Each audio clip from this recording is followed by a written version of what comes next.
It wasn't the clean, woodsy smell of the library's grand fireplace, the one Alexander had insisted on for aesthetic reasons. This was acrid, chemical, a greedy, thickening haze that stung my eyes and clawed at the back of my throat. The alarm, a shrill, panicked shriek I'd only ever heard during tests, was now a live, pulsing heartbeat of terror through the entire house. "Alex!" I screamed, my voice thin and reedy against the cacophony. I shoved myself out of bed, my silk nightgown clinging to my legs. The hallway was a tunnel of gray hell, the smoke so dense I could barely see my own hands. Heat, an oppressive, living force, radiated from the floor below. The West Wing. His office. My heart wasn't just pounding, it was trying to escape the cage of my ribs. Alexander was in his office.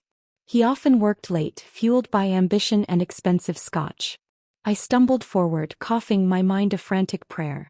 Please let him be okay. Please let him be getting out. I followed the familiar path down the grand staircase, the polished banister hot beneath my palm. The foyer was clearer, the smoke swirling upwards, but the orange glow from beneath his office door was a nightmare sun. Without thinking, driven by a primal, wifely terror, I threw the door open. The scene inside froze the blood in my veins.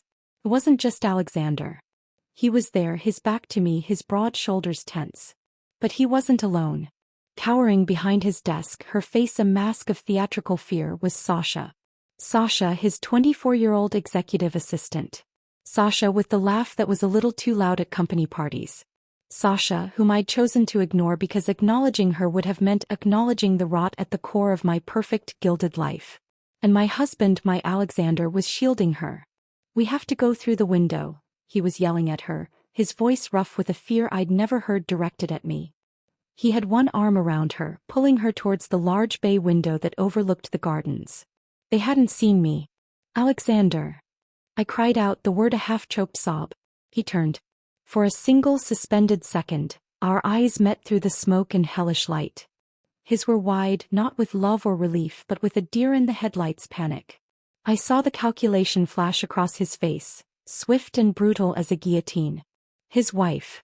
His mistress. The fire. "Alara, go back. Get out the front," he shouted, but it wasn't a plea, it was a dismissal. A redirect. Before I could move, before I could process the sheer magnitude of his betrayal, a support beam from the ceiling, wreathed in flames, groaned and cracked. It came down between us, a curtain of fire and splintered wood, sealing them off on one side, trapping me on the other. The heat was instantaneous, blistering. I screamed, scrambling backward as embers landed on my nightgown, smoldering. Through the wall of fire I saw him. I saw Alexander turn away from me. I saw him smash the window with a fire poker. I saw him help Sasha, his hands gentle on her waist as he boosted her out into the cool, clean night air. He didn't look back. Not once. He saved his mistress and left his wife of 10 years to die. The realization was a colder, more profound shock than the fire's heat. It didn't just break my heart. It annihilated my entire world, my past, my understanding of who I was. The love I had built my life around was a lie. The man I would have died for had just chosen my death. I stumbled back into the foyer, disoriented, the oxygen being stolen from my lungs by the greedy fire. The front door seemed 1,000 miles away. My legs gave way, the smoke and the betrayal conspiring to pull me into darkness.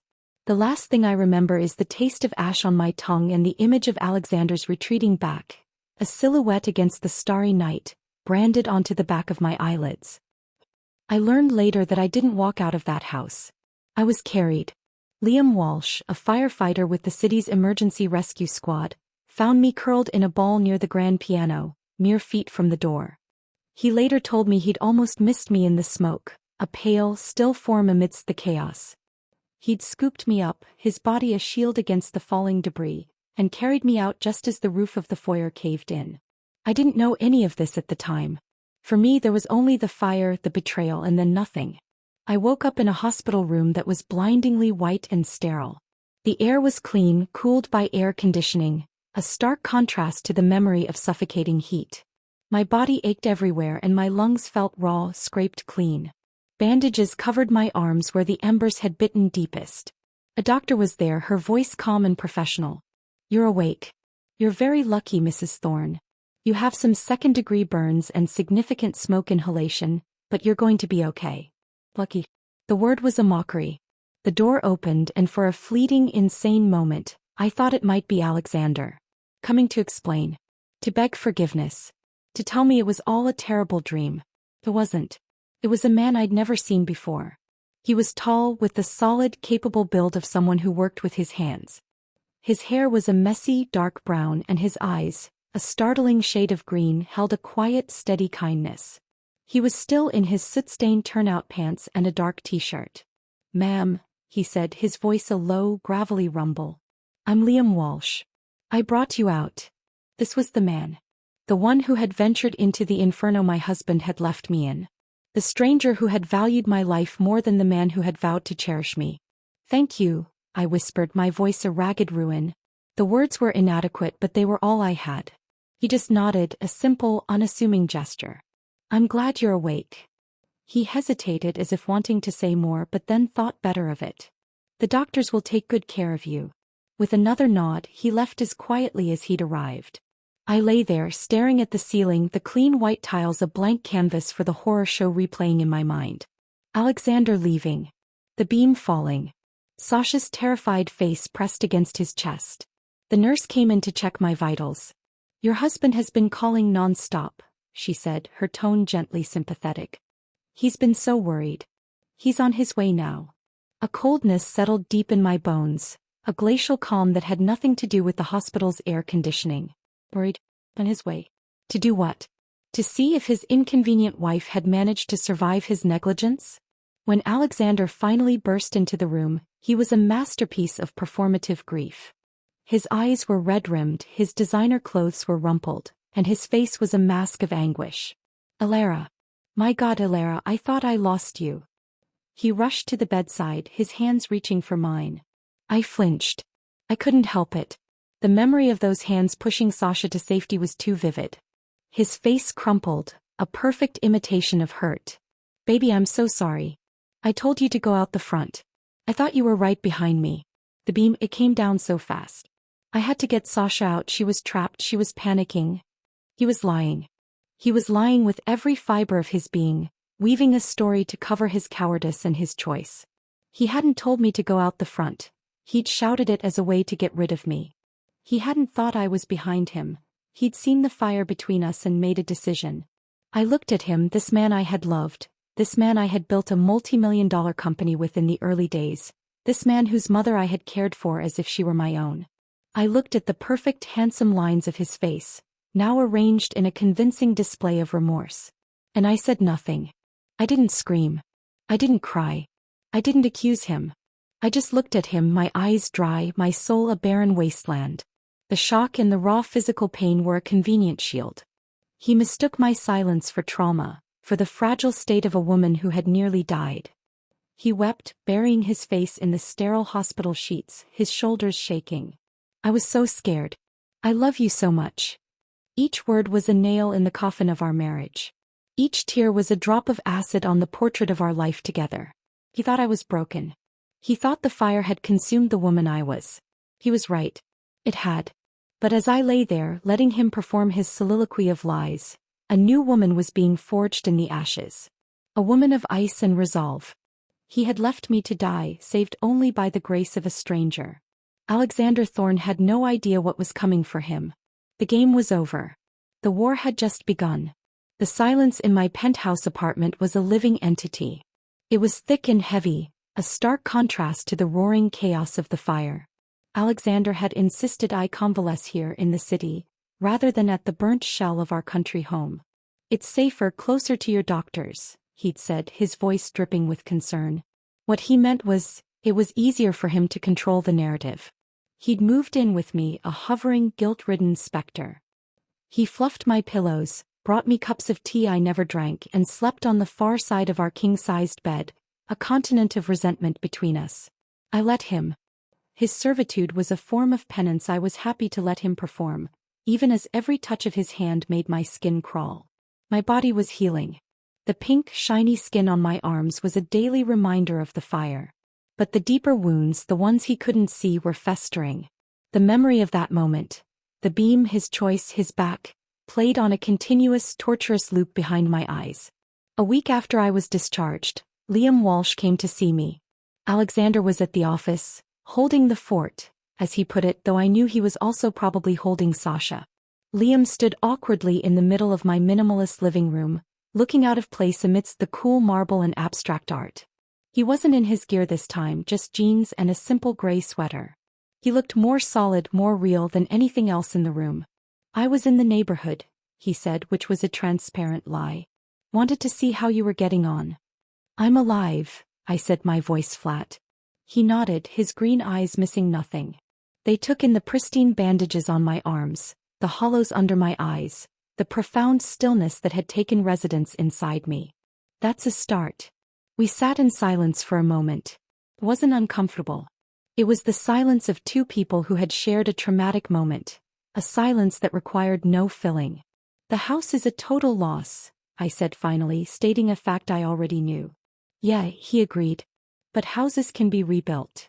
"Some things can't be," I whispered, looking out the floor-to-ceiling window at the city sprawling below. Liam followed my gaze. "My dad was a firefighter," he said, his tone conversational but with an undercurrent of purpose. "He used to say that fire doesn't just destroy. It reveals. It burns away all the clutter, all the fake stuff, and shows you what's really underneath. The strong foundations and the rotten beams." I turned to look at him, truly look at him. He wasn't just a kind man making small talk. He was offering me a lens through which to view my own devastation. "What did it reveal about my house?" I asked, my voice barely audible. He held my gaze, his expression unwavering. "I can't answer that, Mrs. Thorne. Only you can." After he left, his words echoed in the silent apartment. "It reveals."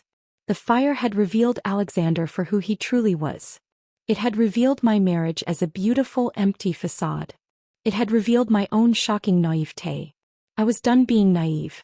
I waited until Alexander was in the shower, the sound of the water a steady white noise. I moved to his study, the one in the apartment he used for late-night work. My heart was a cold, hard stone in my chest. This wasn't about emotion anymore. This was about reconnaissance. His laptop was password protected, but I knew his habits. He was arrogant, using variations of the same password for everything. I tried the name of his first regatta boat, the one he'd won with at university. Incorrect. I tried his mother's birthday. Incorrect. I took a steadying breath, the raw tissue in my lungs protesting. Then I typed in Sasha's name, followed by her birth year. Sasha 1999. The screen unlocked. A wave of such pure, undiluted contempt washed over me that I felt lightheaded. He was so predictable, so utterly cliché. I clicked open his email. It was all there. A digital monument to his betrayal. Love notes disguised as project updates. Hotel confirmations for weekends he'd told me he was at, investor retreats. There were even emails discussing me. "Alaire is getting suspicious." Or, "We need to be more careful. She's not as oblivious as she seems." The most damning one was from the day before the fire. Sasha had written, "I can't stand seeing you with her. I can't wait until we can be together for real. This pretending is killing me." Alexander's reply, "Soon, my love. I'm working on it. Be patient." Working on it. Was the fire a convenient accident? Or something more? The thought was a viper, cold and poisonous, coiling in my gut.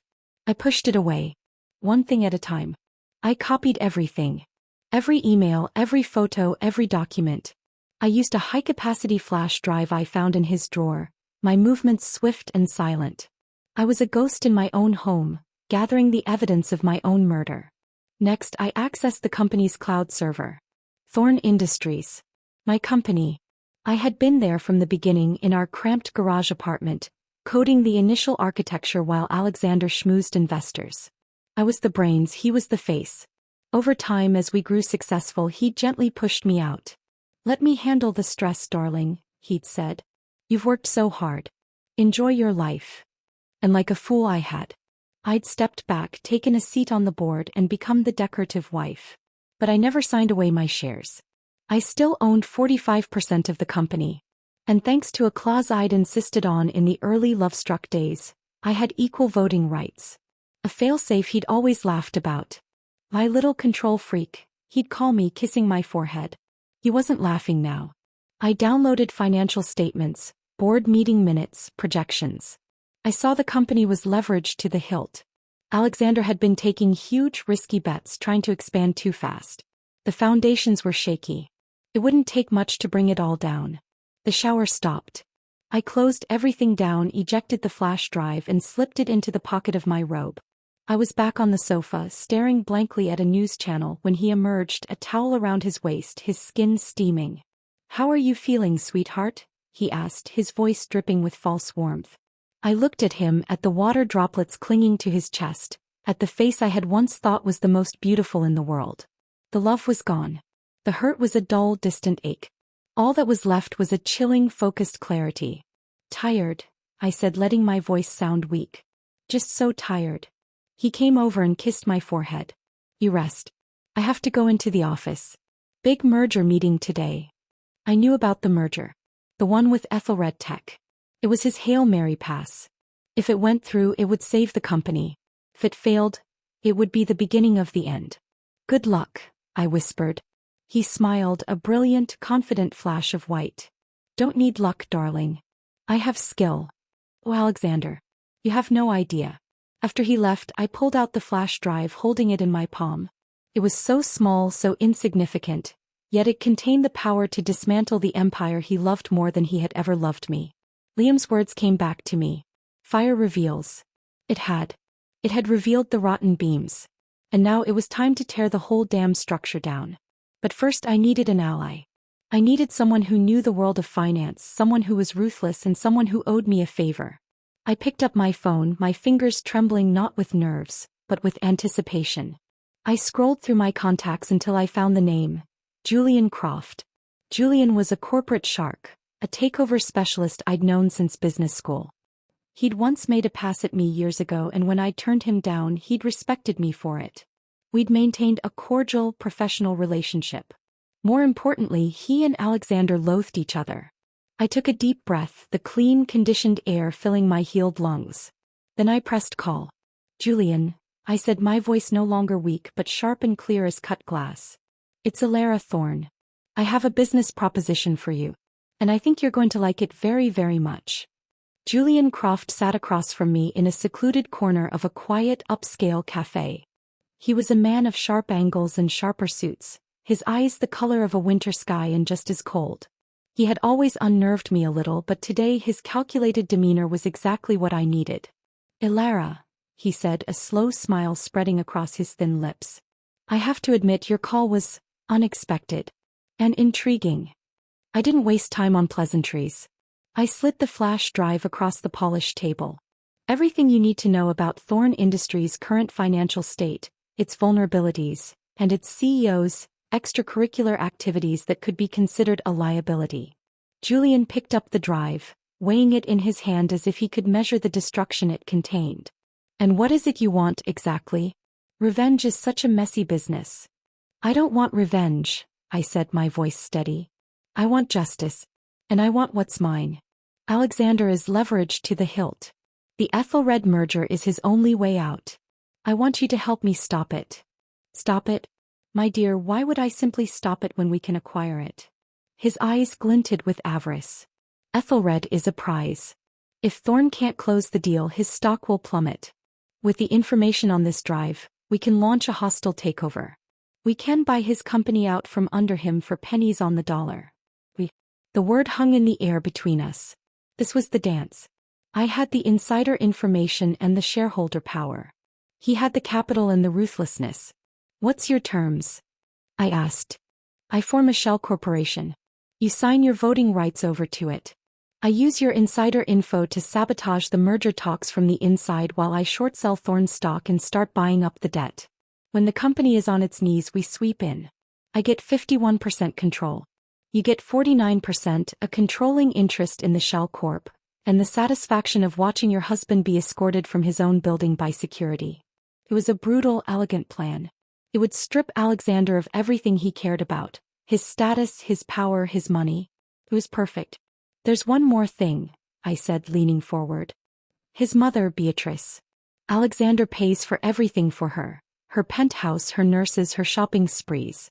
It all comes directly from the company as a family stipend. The moment we have control, that stops. Immediately." Julian's smile widened. Cutting off the old dragon's oxygen? I like your style, Lara. I never understood how you ended up with that preening peacock, Alexander. You were always the sharper one. I was in love, I said simply, the words tasting like ash. A costly mistake, he replied, pocketing the flash drive. One we are about to rectify. I'll have my lawyers draw up the papers. As I walked home, the city seemed sharper, more in focus. I was no longer a victim drifting through a nightmare. I was a general preparing for war. The penthouse, which had felt like a gilded cage, now felt like a command center. Alexander was in a fantastically good mood that evening. He poured himself a generous glass of whiskey, humming as he stirred the martini he'd made for me, the one I would inevitably not drink. The Ethelred talks are going brilliantly, he announced, his chest puffed out. They love me. We're in the final stages. Another week and this deal will be sealed. Thorn Industries will be twice its current size. That's wonderful, Alex, I said, my voice a monotone of wifely support. It is, isn't it? He came over and squeezed my shoulder. Once this is done, we'll get away. Just you and me. We can go to Bali like you've always wanted. We can rebuild us. The hypocrisy was so thick I could taste it. I looked at his hand on my shoulder, the hand that had guided Sasha to safety, and I had to fight the urge to shudder. That sounds lovely, I lied. My phone buzzed. A text from an unknown number. Saw you today. You looked different. Stronger. Hope you're okay. Liam. A flicker of warmth cut through the ice in my veins. Liam. The rescuer. He saw a change I hadn't even articulated to myself. I didn't reply, but I saved the number. He was a connection to a world outside this web of deceit, a reminder that there was still decency somewhere. The next few weeks were a study in duality. On the surface, I was the fragile, recovering wife. I attended therapy sessions for the trauma, where I spoke in vague terms about the fear of the fire, never mentioning the true source of my scars. I let Alexander believe he was nursing me back to health, both physically and emotionally. But beneath the surface, I was working tirelessly with Julian. We met in secret, our communications encrypted. I used my knowledge of Alexander's habits and the company's inner workings to feed Julian information. I told him about Alexander's tells when he was bluffing, about which board members were loyal to him only because of the money, and about the specific technical flaws in our new software that Ethelred was most concerned about. Julian, in turn, was a maestro of corporate sabotage. A carefully placed rumor in the Wall Street Journal about Thorne's liquidity problems. An anonymous tip to Ethelred's board about Alexander's unstable personal life, and the potential for a corporate governance scandal. A series of large, mysterious stock sell-offs that spooked other investors. I was there in our apartment when Alexander got the first call. I was pretending to read a book as he paced the living room, his phone glued to his ear. What do you mean they're getting cold feet? He barked. No, the due diligence is clean. I don't care what the rumors are, the numbers are solid. He was shouting, his face turning a blotchy red. It was the first crack in his polished facade. I watched, a silent, satisfied spectator. The calls became more frequent, more frantic. The stock price began a slow, then rapid, descent. Julian's shell corporation was quietly buying up every distressed share and calling in every outstanding debt. The day of the final Ethelred meeting arrived. Alexander put on his best Tom Ford suit, a suit I had chosen for him, and kissed my cheek. This is it, Alara. Wish me luck. I'm going to save our company. I gave him a small, faint smile. Good luck, Alexander. I didn't turn on the TV to watch the business news. I didn't need to.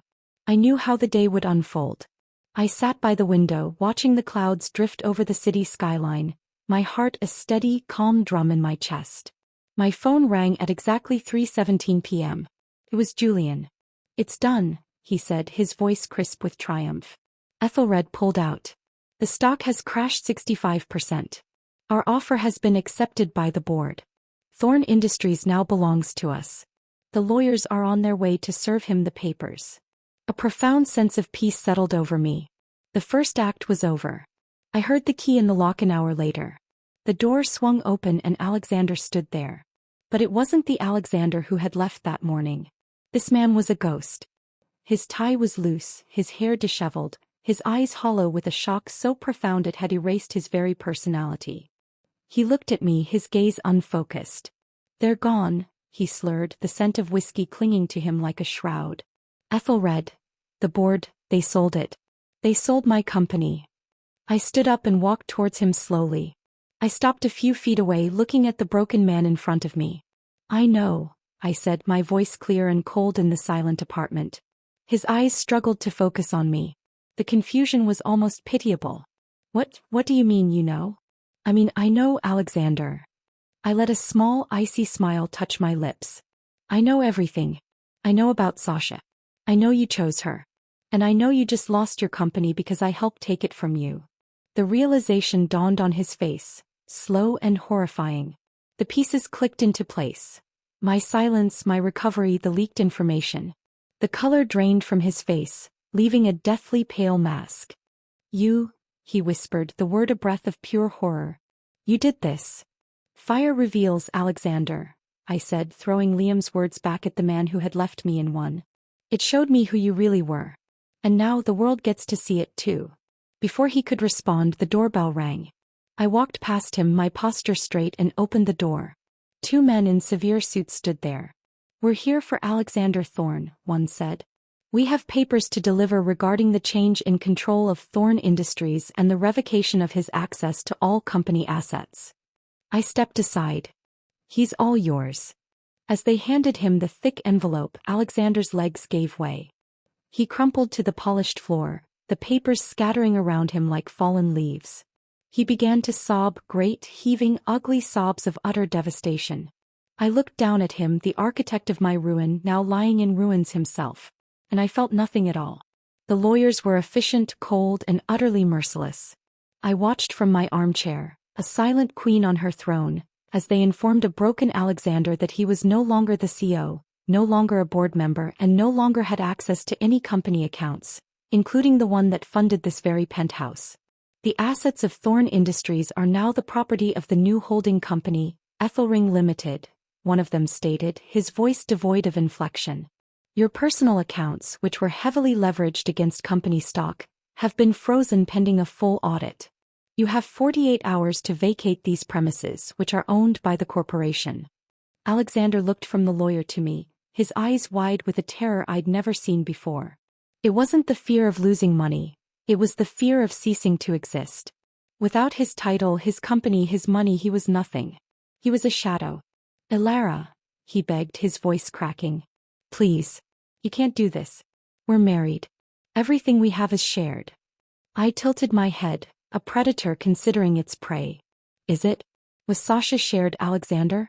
Was your loyalty shared when you left me to burn? He flinched as if I'd struck him. The lawyers exchanged a glance but remained professionally impassive. My infidelity clause, the one Julian had discovered buried in the shareholder agreement, was our silver bullet. Alexander's gross misconduct and liability-inducing behavior had given the board the legal grounds to oust him and invalidate his golden parachute. You'll get nothing, I said, my voice soft but carrying the weight of a verdict. I, however, will be quite comfortable. My 49% of Ethelring sees to that. My number seemed to break him further. He knew I had been the architect. He knew I had planned this with cold, precise calculation. When the lawyers left, he was still on the floor. He crawled towards me, a pathetic, crumpled figure. My mother, he choked out. Her care, the expenses. A smile, thin and cruel, touched my lips. This was the moment I had been waiting for. Beatrice Thorne had never approved of me. I was from new money, an intellectual, not a socialite. She had made my early years with Alexander a subtle hell of backhanded compliments and not-so-subtle reminders that I was never quite good enough for her son. And he, the dutiful son, had always taken her side. Beatrice, I said, feigning mild curiosity. Oh, don't worry about her. I've taken care of it. Hope, fragile and desperate, flickered in his eyes. You have. Of course. I picked up my tablet, tapped the screen a few times and turned it to face him. It showed a live feed from the security camera of Beatrice's luxurious assisted living facility. 2 movers were carrying out her prized antique chaise lounge. In the background, his mother, her face a thundercloud of outrage, was gesticulating wildly at a stern-looking woman in a suit, the facility manager. What is this? Alexander whispered. That, I said pleasantly, is the Grantham Manor repossession team. The corporate card that paid her monthly fee of $20,000 has been cancelled. Her contract was with Thorn Industries. Since she is not an employee, her residency has been terminated. Effective immediately. His jaw dropped. The sound that came out of him was a strangled gasp. You evicted my mother? I stopped the company from paying for a non-employee's lavish lifestyle, I corrected him. It's just good business. I believe she has a son who is supposed to take care of her. That would be you, wouldn't it? The reality of the situation crashed down on him. He had no money. He had no home. He had a hysterical, high-maintenance mother who now had nowhere to go and no means to support herself. The scale of the catastrophe was complete. He stared at me, and for the first time I saw not hurt, not betrayal, but pure, undiluted fear. He was afraid of me. You're a monster, he breathed. I leaned forward, my eyes locking with his. No, Alexander. I am the consequence. You created me. You lit the match. Don't act surprised now that you're getting burned. I stood up, leaving him weeping on the marble floor. I walked into the bedroom, locked the door, and began to pack a single suitcase. I wasn't taking much. Just the things that were truly mine from before him. I didn't want any reminders of the life we'd built on lies. My phone buzzed. It was Liam. Heard the news on Bloomberg. Thorn Industries acquired in a hostile takeover. That was you, wasn't it? I typed back, my fingers steady. The fire revealed the rotten beams. I'm just the demolition crew. His reply was almost immediate. Need a place to crash? My couch is available. It's not a penthouse, but the company's better. A genuine smile, the first in what felt like a lifetime, touched my lips. It was an offer of shelter, not out of pity but out of, what? Camaraderie? Friendship? Something that felt real in the swirling vortex of my manufactured revenge. Thank you, Liam, I wrote. But I have one more thing to do. I'll be in touch. The one more thing was a very public appointment. The following day, I walked into the sleek, modern offices of what was now Ethelring Limited. The staff fell into a hush as I passed. They knew. The story had spread like wildfire. The wronged wife who had orchestrated the downfall of the charismatic Sue. Julian was waiting for me in the CEO's office. My office. He gestured to the large minimalist desk. It's all yours, partner. The board is eager to meet you. In a moment, I said. I walked over to the desk. Alexander's personal effects had been hastily packed into a single cardboard box. A photo of us from our wedding day was on top. I picked it up, looked at our smiling, hopeful, stupid young faces, and without a moment's hesitation, I dropped it into the trash can. Then I sat down in the leather chair. It felt different than I'd imagined. It wasn't a throne of triumph. It was a seat of power, yes, but it was also just a chair. The satisfaction wasn't in the possession, but in the reclamation. I swiveled to face the window, the same view Alexander had cherished, a symbol of his conquest. The city was laid out before me, a landscape of endless possibilities.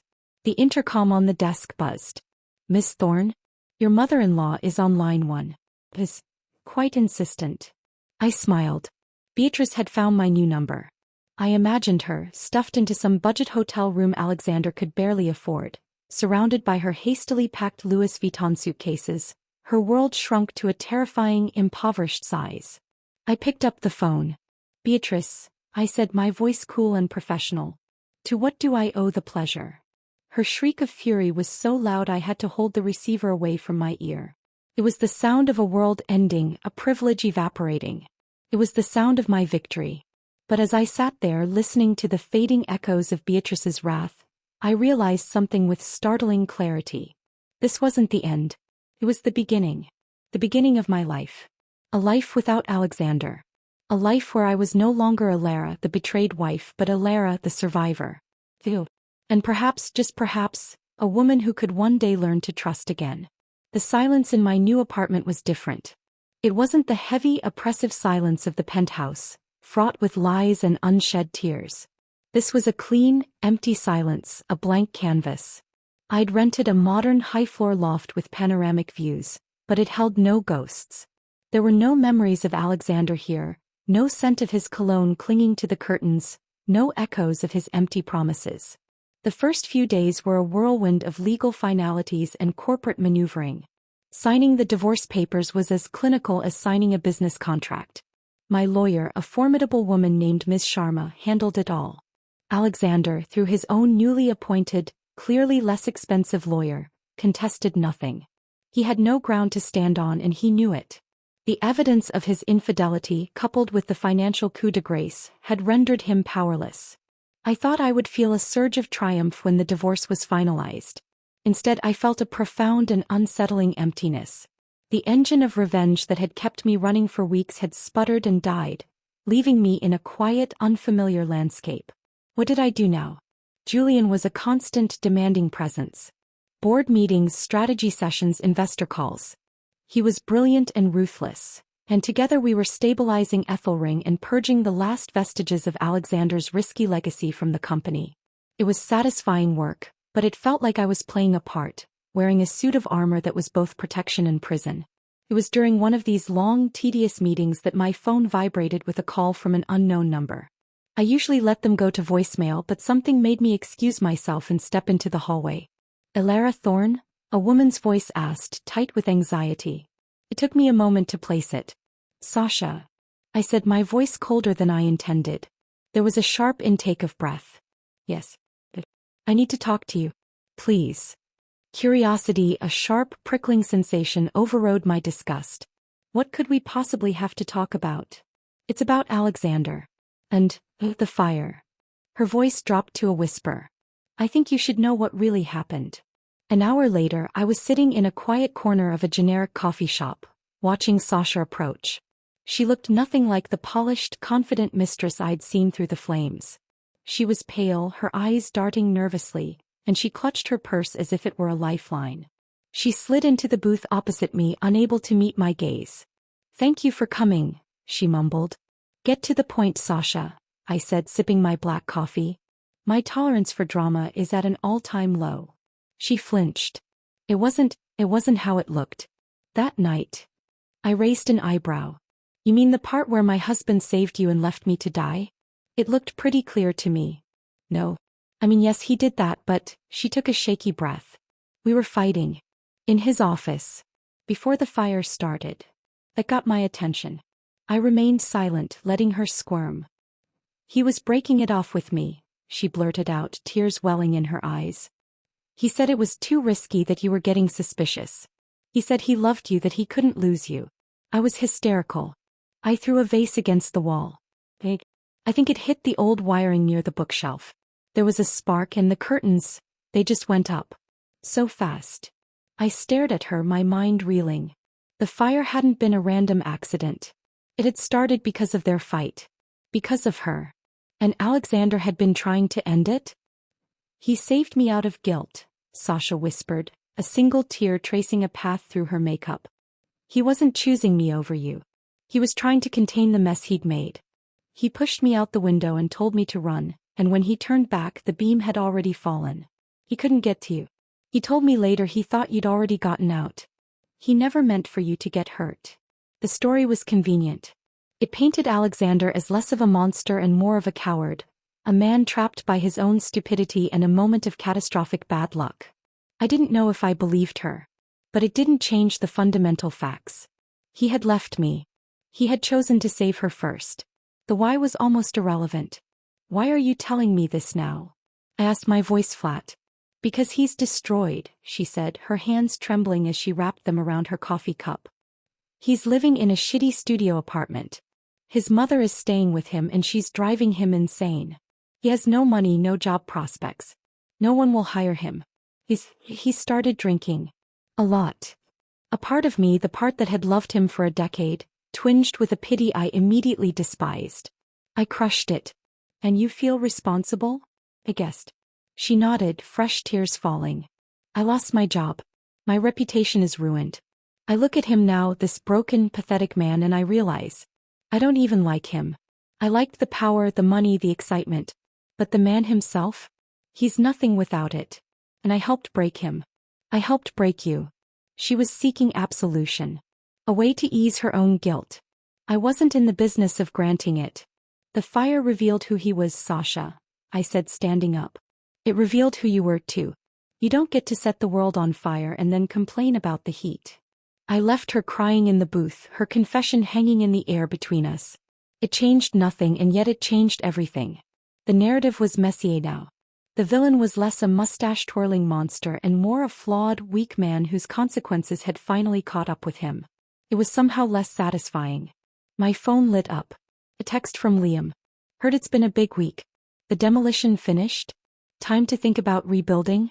He had an uncanny ability to reach out when the silence was at its loudest. This time I didn't hesitate. As I typed back, I think it is. Are you free for dinner? His reply was almost instantaneous. Name the time and place. A genuine smile, one that reached my eyes, finally broke through the gloom. This wasn't about revenge anymore. It wasn't about the past. It was about a simple dinner. A connection. A first tentative step towards a future I hadn't dared to imagine. I was done with the hollowed-out king. It was time to see if the rescuer could help me build something new from the ashes. I chose the restaurant carefully. Not one of the achingly trendy spots Alexander had favored. All cold marble and louder than necessary music, where being seen was the main course. I found a small family-owned Italian place tucked away on a cobblestone street. It was warm, with checkered tablecloths, the scent of garlic and baking bread hanging in the air, and the gentle hum of real conversation. I arrived first, a habit born from a lifetime of controlling variables. But for the first time the control didn't feel like a cage. It felt like a choice. When Liam walked in he looked comfortable. He wore a simple dark button-down shirt and jeans, and he moved with an easy grace that seemed out of place in my previously rigid world. He spotted me and smiled, a genuine crinkle-eyed smile that transformed his already handsome face into something approachable, safe. You found the place, I said as he sat down. This is a wonderful thing, he replied, his green eyes scanning the room with appreciation. This is nice. Real. That one word, real, struck a chord deep within me. It was exactly what I was craving. The conversation was surprisingly easy. We didn't talk about the fire or Alexander or corporate takeovers. We talked about stupid, normal things. He told me stories about growing up with 3 older brothers, about the chaos of the firehouse, about his ill-fated attempt to build a backyard deck that ended up looking like a modern art sculpture. I found myself laughing, a real, unforced laugh that felt foreign and wonderful in my throat. In turn, I told him things I hadn't thought about in years. About my childhood obsession with coding, about the first clunky computer program I ever built, about my dream of traveling to Iceland to see the Northern Lights. I wasn't Alara Thorne, the avenging CO or the betrayed wife. I was just Alara. You're different than I expected, he said halfway through our meal of shared pasta and a robust red wine. Oh, what did you expect? He shrugged a little self-consciously. I don't know. Someone harder. After everything you've been through. The news makes you out to be this Ice Queen corporate raider. The media had indeed painted me as a ruthless Black Widow figure. I'd seen the headlines. Cinderella's revenge. From the ashes to the boardroom. I'd thought it was a persona I had to wear. Maybe I am, I said, a defensive note creeping into my voice. Liam shook his head, his gaze steady and sure. No, you're not hard. You're strong. There's a difference. Hard things shatter. Strong things bend and survive. His words disarmed me completely. He saw through the armor not with judgment, but with a simple, profound understanding. Alexander had always seen my strength as something to be managed, a quirk to be pacified. Liam seemed to see it as the most interesting thing about me. As we shared a tiramisu, our conversation drifting into a comfortable silence, I felt a sensation I hadn't experienced in years. A flicker of heat that had nothing to do with anger or revenge. It was a warm, slow-burning curiosity. An attraction that was based not on power or status, but on kindness, on steadiness, on the way he listened as if my every word mattered. When he walked me to my car, the night air was cool around us. I had a really good time, Alara, he said, his hands tucked into his pockets. So did I, Liam. Thank you. He hesitated, then reached out, his fingers gently brushing a strand of hair that the breeze had blown across my face. The touch was electric, a jolt of pure, uncomplicated sensation that went straight to my core. It wasn't a claim. It was a question. Can I see you again? He asked, his voice low. The part of me that was still walled off, still terrified of being hurt, screamed a warning. But the new part, the part that was learning to breathe again, answered. Yes, I said. I'd like that. He smiled, that warm, genuine smile, and nodded. Good. I'll call you. I drove home, the memory of his touch lingering on my skin. The apartment was still silent when I entered, but the emptiness felt different now. It felt full of potential. My phone buzzed on the kitchen counter. It was a text from Julian. Need you to review the Q3 projections first thing. The vultures are circling, but we're ready for them. I looked at the message, then out the window at the glittering city. The world of corporate battles and vultures felt a million miles away. For the first time I had something else. A different kind of heat. A promise of something real. I typed a quick reply. I'll look at them in the morning. Then I poured myself a glass of water, a small, secret smile playing on my lips. The revenge was complete. The past was ashes. And for the first time in a very, very long time, the future looked not like a threat but like a dawn. The calm I had felt after my dinner with Liam was fragile, a soap bubble shimmering in a world of sharp edges. It lasted precisely 36 hours. It was Miss Sharma, my divorce lawyer, who called with the first crack. Elara, I've been contacted by Alexander's new counsel.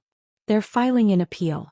They're claiming undue influence, and that you coerced him into signing the divorce agreement under duress while he was in a state of psychological shock. I was in my home office, reviewing the Q3 projections Julian had sent. I leaned back in my chair, a cold smirk on my face. On what grounds? That losing everything he cared about was distressing? He's not wrong, but it's not illegal. It's a stalling tactic, Miss Sharma said, her voice crisp. A desperate one. But it requires a response. A strong one. We need to demonstrate his state of mind was a direct result of his own actions, not your influence. Whatever it takes, I said, my voice firm. I thought that was the end of it. A pathetic last-ditch effort from a drowning man. But Alexander, it seemed, was not content to simply drown quietly. The next evening my intercom buzzed. The doorman's voice was tense. Miss Thorne, there's a gentleman here to see you. A Mr. Thorne. He's insisting. He's not in a good way. My blood ran cold, but it was quickly replaced by a surge of white-hot anger. He had come here. To my sanctuary. Send him up, I said, my voice dangerously calm. I unlocked the door and waited. I heard the elevator ding, then the sound of stumbling, shuffling footsteps. When Alexander appeared in my doorway, I barely recognized him. His clothes were rumpled, he hadn't shaved, and his eyes were bloodshot and wild. The scent of cheap whiskey preceded him like a foul cloud. Elara, he slurred, leaning against the doorframe for support. You're not welcome here, Alexander. My wife, he insisted, pushing himself off the frame and lurching into my apartment. He looked around, his gaze taking in the clean, modern lines, the art I had chosen myself. Living in the lap of luxury. While I live in a hovel. You made your choices, I said, crossing my arms. You're living with the consequences. Consequences? He spat, his voice rising to a shout. You destroyed me. You took everything. My company. My home. My mother is a harpy, screaming at me day and night because her spa days are gone. You've humiliated me. He was unraveling before my eyes, the polished, controlled man I had married now a raw nerve of rage and self-pity. You humiliated yourself, I countered, my voice like ice. You humiliated me first. You left me to die, Alexander. Remember? In the fire. The word fire seemed to trigger something in him. His face crumpled, and to my utter disgust he began to cry. Great, heaving, messy sobs that racked his whole body. I didn't mean to, he wailed, sinking to his knees on my pristine floor. It was an accident. Sasha, she was so upset. I was trying to calm her down. I thought you were stronger. I thought you would get out. You've always been so strong, Elara. She was just a girl, she was scared. Each word was a fresh betrayal. He was using my strength as an excuse for his cowardice. He was justifying his choice by belittling both of us. Get up, I said, my disgust a living thing in my throat. Get up and get out. Please, he begged, crawling towards me. Please, Elara. You have to help me. You have to give me something. Just a little money. A consulting position at the company. Something to get me back on my feet. I can't live like this. He reached for my leg and I recoiled as if from a snake. Don't touch me, I hissed. The sound of a key in the lock made us both freeze. The door opened and Liam walked in. He had a spare key for emergencies. He'd insisted after I'd told him about Alexander's appeal. He took one look at the scene, Alexander on his knees weeping, me standing rigid with revulsion, and his face hardened. "I think you need to leave," Liam said, his voice a low, controlled rumble that promised violence if ignored. Alexander looked up, his tear-streaked face twisting into a mask of new outrage. "Who the hell are you? Is this him, Alara? Is this the trash you're replacing me with?" "A common fireman." Liam didn't flinch. He walked over to Alexander, his movement fluid and full of a quiet, contained power that Alexander had never possessed. He didn't touch him, just loomed over him. "The man she called when her husband wasn't man enough to save her," Liam said, his words dropping like stones. "Now you can walk out of here on your own, or I can carry you out. Your choice." The threat was palpable. Alexander scrambled to his feet, his eyes darting between Liam's solid form and my icy stare. The last shreds of his dignity were gone. "You'll regret this, Alara," he snarled, pointing a trembling finger at me. "You think you've won? This isn't over." "It is for you," I said. "It was over the moment you turned your back on me." Liam escorted him to the door and closed it firmly behind him, engaging the deadbolt. The silence that descended was thick and charged. I was shaking, adrenaline coursing through me. The confrontation had been uglier than I'd anticipated. "Are you okay?" Liam asked, turning to me. His anger had vanished, replaced by pure concern. I nodded, wrapping my arms around myself. "Yes. I'm fine. He's just pathetic." "Pathetic men can be dangerous," he said, coming to stand in front of me. He didn't try to hug me, just stood there, a solid, steady presence. "He's lost everything. He has nothing left to lose." "I know." I took a deep, shuddering breath. "Thank you for being here." "Where else would I be?" he said simply. And in that moment, as the ghost of my past husband faded from the room, I realized the profound truth in his words. This was where he was supposed to be. This was real. This was safety. This was the foundation I should have been building on all along. The unraveling was Alexander's. Mine was a beginning. The final hearing for Alexander's appeal was a formality. His lawyer, a young, nervous man who looked like he'd drawn the short straw, presented a weak, rambling argument about emotional distress. Miss Sharma, cool and impeccable, systematically dismantled it. She presented the evidence of his affair, the financial records showing his reckless management, and a psychologist's report which I had commissioned, stating that while he was undoubtedly under stress, he was fully compos mentis when he signed the agreement. The judge, a stern woman with a no-nonsense demeanor, took less than 10 minutes to make her ruling. "The appeal is denied," she said, her gavel striking the sound block with a definitive crack. "The terms of the divorce settlement stand. This matter is closed." It was over. Truly, legally, finally over. Alexander, sitting at his table, didn't move. He seemed to have shrunk, his expensive suit, probably his last, hanging loosely on his frame. He was a shell. As we stood to leave, he turned and looked at me. There was no anger left in his eyes, no hatred. Just a vast, hollow emptiness. The fight was gone. He was broken and he knew it. I felt a pang of something, not pity but a sort of bleak recognition. This was the man I had loved. This was what was left. I didn't feel triumph. I felt a profound, weary sadness for the waste of it all. For the years, the love, the potential, all gone up in smoke, both literal and metaphorical. I walked out of the courthouse into the bright sunlight. Julian was there, having come to witness the final act. He clapped me on the shoulder, a rare gesture of camaraderie. "It's done," he said. "You're free." "Yes," I said. "I am." He looked at me, his sharp eyes missing nothing. "You don't look happy." "I'm not unhappy," I replied, which was the truth. "I'm just ready for what's next." What was next, it turned out, was a slow, deliberate process of rebuilding. Not a company. Ethelring was thriving under mine and Julian's joint, if occasionally combative, stewardship. I was rebuilding a life. Liam was a central part of that. Our relationship was a quiet, steady flame compared to the bonfire of my marriage. It was built on late-night conversations, Saturday morning walks through the farmer's market, and the simple, profound comfort of silence shared. He taught me how to be still, how to exist in a moment without constantly strategizing for the next. He never tried to dim my light or manage my strength. When I had a difficult board meeting, he'd listen as I talked it out, then suggest we go for a run to clear my head. He wasn't intimidated by my success. He was proud of it. And I, in turn, was fascinated by his world. A world of tangible heroism, of camaraderie, of fixing things with your hands. 6 months after the court hearing, I stood on a windswept cliff in Iceland, a thermal blanket wrapped around my shoulders. The sky above was a swirling, dancing canvas of emerald green and violet. The northern lights. Liam stood beside me, his arm around me, his body a solid warmth against the Arctic chill. I had seen the world through a lens of calculation for so long.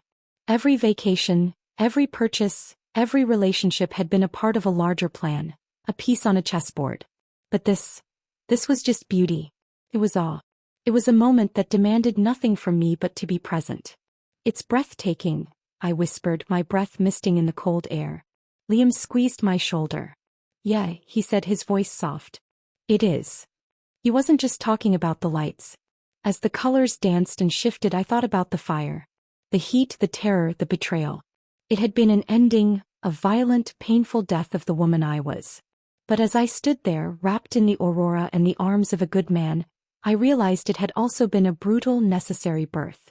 The fire had indeed revealed the rotten beams. It had burned away the clutter of a life built on sand, the need for a certain kind of status, the blind devotion to a man who didn't deserve it, the suppression of my own power. From those ashes I had risen. Not as an ice queen, not as an avenging angel, but as myself. Alara. A woman who had faced the worst kind of betrayal and not only survived but had reclaimed her throne. A woman who had learned the difference between the heat of destruction and the warmth of love. I leaned my head against Liam's shoulder, watching the celestial fire in the sky. The past was a closed book. The future was an unwritten one, full of possibility, of light, of a different, kinder kind of heat. I was no longer trapped in the fire. I was flying above it, a phoenix finally free. The end.